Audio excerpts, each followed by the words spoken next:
Meet the new head of the Sony mirrorless family, the flagship model, the A1.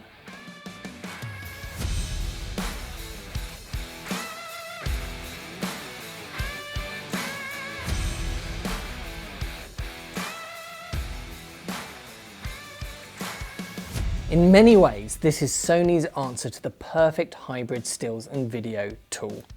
We're going to be spending a lot more time talking about video in this overview rather than stills, but to just give you a quick rundown of the still side, this is almost certainly the best stills camera that Sony have ever made. It's a 50 megapixel sensor that reads out incredibly quickly, letting you get up to 30 frames a second in electronic shutter mode. Combine that with very fast autofocus tracking with 120 calculations a second in a blackout-free EVF, which is even nicer to use than an optical viewfinder. And I think it's safe to say that most stills photographers, well, they're going to be pretty impressed. And the nice thing about the A1 is that it will be the same no matter what area of photography you do. No matter whether it's sports or portraits or landscapes or wildlife or astrophotography, this is going to be a camera that will excel at them all. But like I said, we're going to be focusing on the video features here, because they're very impressive indeed too. The one main disappointment though, is that they went for this tilty LCD design rather than the flip out design on the A7S Mark III, which would have been nice for video work. But putting that to one side, I'm actually really impressed, way more impressed than I thought I would be, that the A1 has managed to do pretty much everything the A7S Mark III can do. Even though it's got such a high megapixel sensor and is so capable on the still side. You still get great dynamic range, excellent colors, all of the same formats like 10-bit 422 All-I, 4K 120p, and that 16-bit raw output over the HDMI ports. Yes, this is a much more expensive camera than the A7S Mark III. But historically, when you go to the hybrid option in a manufacturer's lineup, you would normally expect to see compromises compared to a more video-focused option like the A7S Mark III. After all, that A7S has the natural advantage that it has pretty much exactly the right amount of pixels for 4K video. So those pixels can be as large as possible to capture more light, plus the camera has to do less processing when recording video.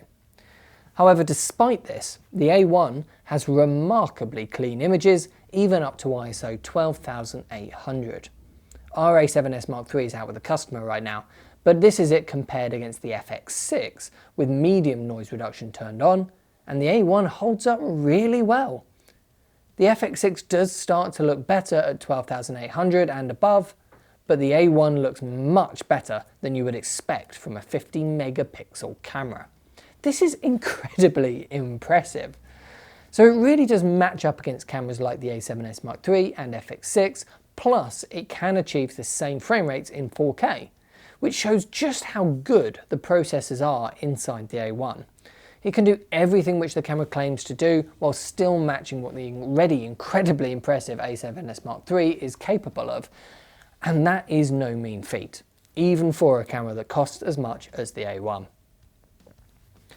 The main feature for video that the A1 brings over the A7S Mark III is of course the 8K recording. Now it does have to use XAVC-HS, so Sony's new H.265 codec, in order to record 8K. So combining both 8K resolution and H.265 files will mean that this will be difficult footage to edit. But with modern computers like Apple's new M1 chip Max making huge strides in performance when it comes to H.265 playback, editing these 8K H.265 files does seem much less intimidating than it would have been a year or so ago. Plus, because it's H.265, you get smaller file sizes while keeping the good quality. You can choose between data rates of either 400 megabits a second or 200 megabits a second in 8K, which are very manageable data rates indeed. In the 200 megabits a second option, you'll get nearly an hour and a half on a 128 gigabyte card. The big question, of course, with this 8K is, does it overheat? And the answer is yes, but not for over an hour's worth of recording normally, and it seems to recover reasonably quickly. Now, we haven't had anywhere near enough time with the camera in order to do proper overheating tests, as they do take quite a long time to do. But we did do a casual one in the evening though, where we ran the camera in 8K, 200 megabits a second, and we got it to 1 hour 17 minutes until the battery actually died. So the camera itself didn't actually overheat in our overheating test, the battery died. Most other tests I've seen online put the camera at about 1 hour 15 minutes before it overheats, so that does make sense. Plus though, if you power the camera from a dummy battery, either from mains or an external V-lock, it seems to run much longer and stay much cooler. It could perhaps even run indefinitely. So, combine those relatively low data rates and those decent record times without overheating, and you end up with what is actually a very usable and practical 8K workflow. But remember, it is still 8K H.265, which is very processor intensive. You do need to make sure that you have a computer which will handle 8.265 well enough. Physically, the A1 is surprisingly familiar. It feels very similar to the A7S Mark III and the A7R Mark IV. In some ways, I almost wish it was a bit bigger actually, made a bit more of a statement as a professional flagship model by having a built-in vertical grip, for example, like the Canon 1DX line does. But Sony have always prioritized keeping their cameras as small as possible, so I guess it does make sense. Plus, you can always add a battery grip if you want to. The LCD screen itself is nothing too special. It's the same quality as the ones on most of their other cameras. But the EVF is remarkable. The one on the A7S Mark III has been the best I've ever used on a mirrorless camera, but this takes it one step further. Most of the time though, it does feel pretty much the same as the one in the A7S Mark III. I think it's actually the same EVF panel with a resolution of 9.4 million dots. But it has this new High Plus option in the viewfinder frame rate settings. And this kicks the EVF into 240 frames a second refresh rate.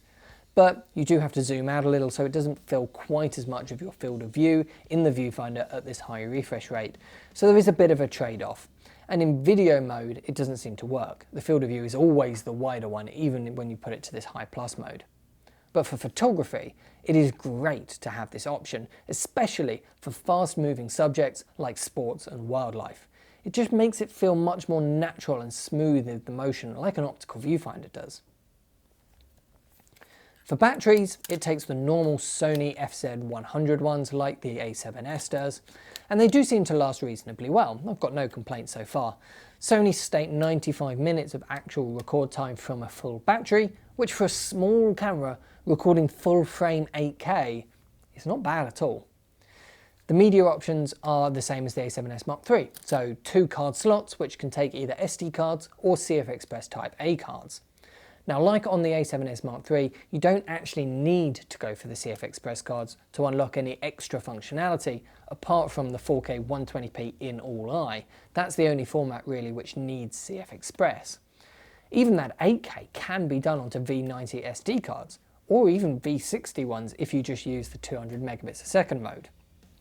But if you plan on taking lots of photos with the high frames a second stills modes though, the CF Express cards will come in handy as they do clear the buffer of stored images much faster. So, the big question is, who is this A1 for? Well, for just stills photography, this is without a doubt the best camera Sony make for most types of work. For purely video work though, if 8K is really important to you, the A1 might be worth it. After all, overheating seems pretty much under control, and that makes it one of the most affordable 8K cameras on the market right now, both to buy and to run because of its low data rates and affordable media costs. But for most video users, it will be hard to justify the extra cost of the A1 when the A7S Mark III exists. Plus there's the fantastic FX6 as well, with its video style ergonomics. Where the A1 really shines though is as a hybrid camera.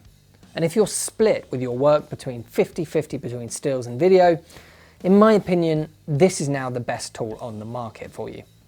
You'll be able to be firing away with 50 megapixel stills at 30 frames a second completely silently if you want to. and then just quickly swap over to be filming fantastic quality 8K video with a stabilized sensor and low data rates. At the end of the day, this is an incredibly impressive camera from Sony. There's no two ways about it. But do you think it's worth it for the work that you do? Are you as impressed with the A1 as I am? Let me know in the comment section, and if you want to order an A1 for yourself, head over to proav.co.uk and we'll be happy to help. Thanks very much for watching, and I'll see you in the next one.